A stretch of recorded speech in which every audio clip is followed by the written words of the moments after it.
আঁচনিৰ যোগেদি পইচা অলপ আগবঢ়াব 12,500 টকাকৈ নিৰ্বাচন অনুষ্ঠিত হ'ব। এই নিৰ্বাচন কবিতা বাইদেউ তেখেতসকলক মই আইনী বৰুৱা ডাঙৰীয়ানী উপস্থিত সহায় সহযোগিতা বিচাৰি যাতে আগবাঢ়িব পাৰোঁ তাৰে কামনা কৰিছোঁ। এইটোৱে মোৰ বক্তব্য। আপোনালোকে হয়তো বুজি পাইছে তেওঁলোক কিন্তু খুব সজাগ, তেওঁলোকে কেতিয়াও নিজৰ বাইদেউ আমি এই মুহূৰ্তত আমি পুনৰবাৰ আমি সকলোকে মই অনুৰোধ জনাইছোঁ।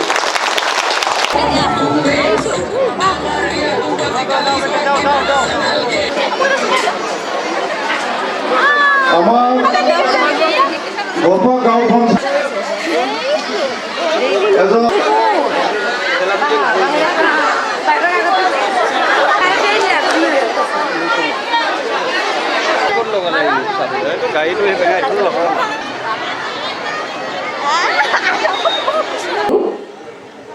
জইন কৰিয়ে যিটো চাকৰিত অফিচাৰ হ'ব পাৰে সেইটোৱে বুলি ধৰি লওক। আৰু বৰ্তমানৰ চৰকাৰখনে জানে যে নাৰীসকল যদি আগুৱাই নাযায় তেতিয়াহ'লে এখন সমাজ কেতিয়াও সম্পূৰ্ণৰূপে বিকাশ হ'ব নোৱাৰে।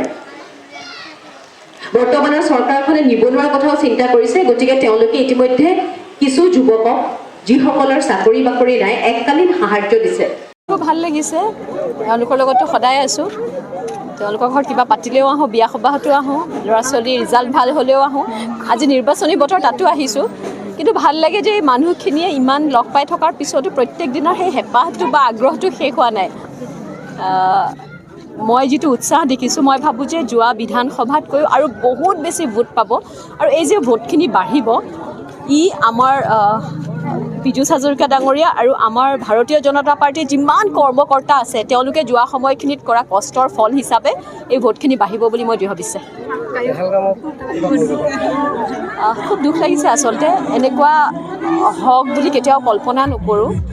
আৰু ধৰ্ম যিয়েই নহওক কোনো এজন ভাৰতীয়ৰে এনেধৰণৰ মৃত্যু কামনা নকৰোঁ। গতিকে মই ক'ব খোজোঁ যে ভাৰতীয়ৰ মৃত্যুৰ উত্তৰ নিশ্চয়কৈ ভাৰত চৰকাৰে দিব আৰু সেই দিনটোৰ বাবে আমি অপেক্ষা কৰি আছোঁ। কাৰণ সদায় এনেধৰণে মানুহ মাৰি থাকিব আৰু আমি সহনশীল এখন দেশ বুলি বাৰে বাৰে মনে মনে থাকিম, এইটো হ'ব নোৱাৰে। কোনো ভাৰতীয়ৰে মৃত্যু কামনা নকৰোঁ। ধন্যবাদ।